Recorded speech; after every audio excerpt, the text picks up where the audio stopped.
Camellia Yasmin আপনার camellia Yasmin আপনার লেখাটি দিয়েই শুরু করলাম। দমদম কলকাতা ৩০ থেকে আপনি পাঠিয়েছেন চিঠি। এক মেয়ে, এক ছেলে ও স্ত্রী পুষ্পকে নিয়ে প্রান্তিক চাষি ছিদামের সুখের সংসার। অকস্মাৎ আক্ষরিক অর্থেই বিনা মেঘে বজ্রপাত। মাঠে কাজ করছিল দু মানুষে, বজ্রাঘাতে শেষ দুটি প্রাণ। কাজলের তখন 3rd ইয়ার, গোবিন্দর 12th। স্কুলের পাঠ চুকিয়ে গোবিন্দ নেমে পড়ল সংসার রণাঙ্গনে। কাজল ছিল রূপসী, রূপী কাল হলো তার। ধার কর্য করে বিয়ের বন্দোবস্ত করতেই হলো সাত তাড়াতাড়ি।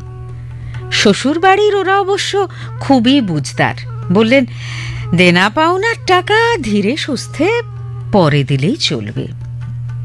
দিদিকে ছেড়ে থাকতে পারে না স্নেহের ভাই। দিদিও ফোনে গল্প করে শ্বশুর বাড়িতে তার কত আদর। গোবিন্দকে কিন্তু ফাঁকি দিতে পারে না, সে যে এখন বড় শেয়ানা হয়ে গেছে।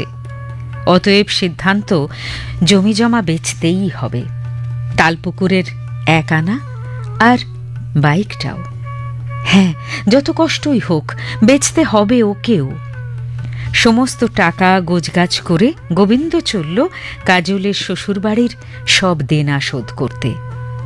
বাস থেকে নেমে মিষ্টি আর কিলো 2 জ্যান্ত একটা কাতলা কিনল। ব্যাগ থেকে হেলমেটটা বার করে হাতে নিয়ে চলল দিদির বাড়ি। প্রথমেই দিদির শ্বশুরের ঘরে গিয়ে টাকা শোধ দিলেন।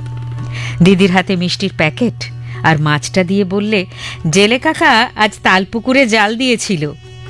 দিদি ফিসফিসিয়ে জিজ্ঞেস করে, বাবার হাতে টাকা দিলি যে বড়, এত টাকা পেলি কোথা? জমি বিক্রি করিসনি তো? আর তোর সাধের বাইকটা, সেটাই বা কোথায়?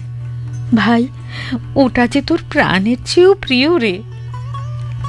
হেলমেটটা এ হাত থেকে ও হাতে নিয়ে গোবিন্দ বলে, মাথা খারাপ, বাইকটাতেই তো এলাম, একটু বিগড়েছিল, তোদের মোড়ের গ্যারেজটাতে সারাতে দিলাম।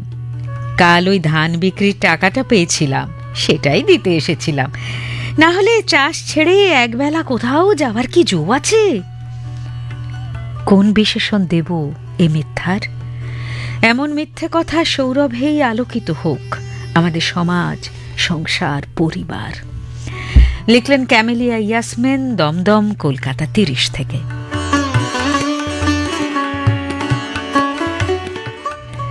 সার্জিনা বিশ্বাস, চোয়া হরিহরপাড়া, মুর্শিদাবাদ থেকে।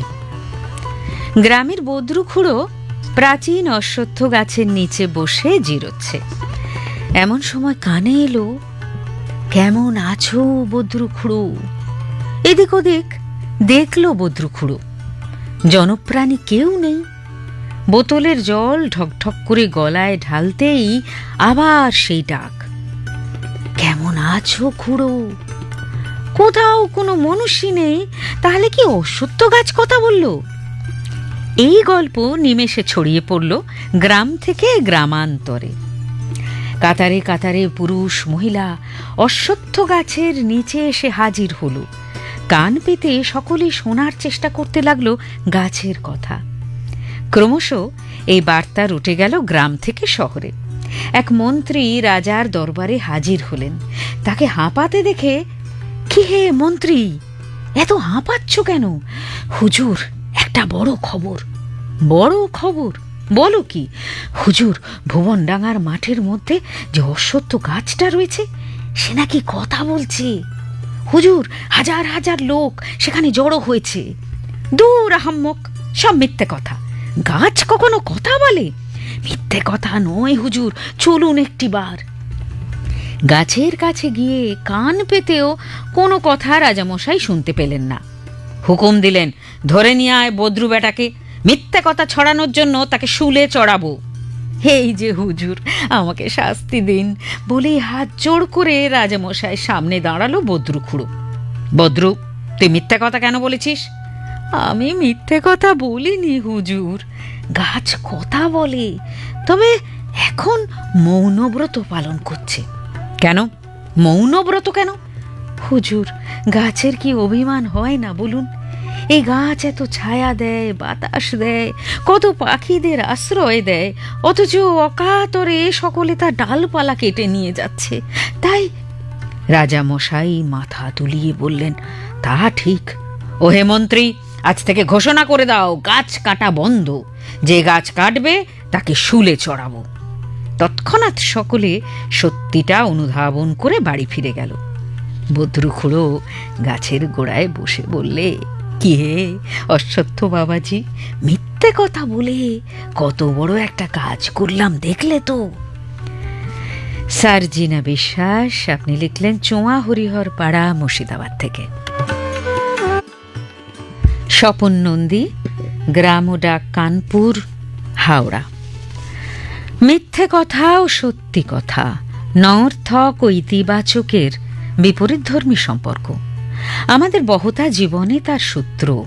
কখনো কখনো মিথ্যে কথার উচ্চ নাদে সত্যি কথার মিতভাসটি পরাজিত হয়, কিন্তু তবুও সত্যি কথার নোটে গাছটি কখনো মুড়োয় না। মিথ্যে কথার আপাত উচ্চারণে থাকে পরিস্থিতির অনভিপ্রেত অথচ অনিবার্য দৌরাত্ম্য। সেই মিথ্যে কথায় মরীচিকাময় সময়ের নিদর্শন থাকে শুধু, আমাদের মানবিক গ্রহণে তার যোগ্য আসন থাকে না। স্বৈরাচার লালিত মিথ্যে কথা মানব জীবনের কাহিনী বৃত্তে জায়গা করে নেয়। তবু সৎ, সমুন্নত, ঋজু মানুষ নিত্য নৈমিত্তিক নিরবধি রাস্তা হাঁটতে হাঁটতে কোনো না কোনো দিন মিথ্যে কথা বলে। এখনো চাকরি না পাওয়া শিক্ষিত যুবক অর্কদ্বীপ যোগ্য পাত্রে বোনের বিয়ের জন্য ঋণ জর্জরিত বাবার ভার লাঘব করতে নিজের কিডনি বিক্রি করে অর্থটা তুলে দিয়েছিল বাবাকে। সকলের কাছে গোপন ছিল অর্থ সংগ্রহের কৌশলটি। সংসার জেনেছিল বন্ধুর সুপারিশে ব্যাংক থেকে সে ঋণ নিয়েছে। মিথ্যের আশ্রয় না নিলে বোনের বিয়ের সানাইটা যে বাজত না। মিথ্যে তখন সত্যের অধিক হয়ে ওঠে। যদি ফিরে যাই প্রত্ন ইতিহাসে, আঘাত অভিঘাত ক্ষতের যন্ত্রণা সহ্য করেও প্রভুতন্ত্রের মিথ্যে কথায় নতজানু হননি ক্রুশবিদ্ধ যিশু। পৃথিবীর চতুর্বৃত্তে সূর্য আবর্তনের বৃত্তান্তটির প্রতিবাদ করে কারাগারে অন্তরীণ থেকে মৃত্যু গ্রহণ করেছিলেন বিজ্ঞানী গ্যালিলিও। বিশ্ব রাজনীতির আলো অন্ধকারের লুকোচুরিতে মিথ্যে বলাকে কখনো প্রশ্রয় দেননি সত্যদ্রষ্টা উজ্জ্বল কিংবদন্তীরা। আমরা আসলে উলঙ্গ রাজাকে পবিত্র শিশুর মতো উলঙ্গই বলতে চেয়েছিলাম। মিথ্যে কথা বলেছিল আত্মবিশ্লেষণে ভীষণই দুর্বল রাজার ঔপনিবেশিক সত্তা। স্বপন নন্দী, গ্রাম ও ডাকঘর, কানপুর, হাওড়া থেকে পাঠিয়েছি।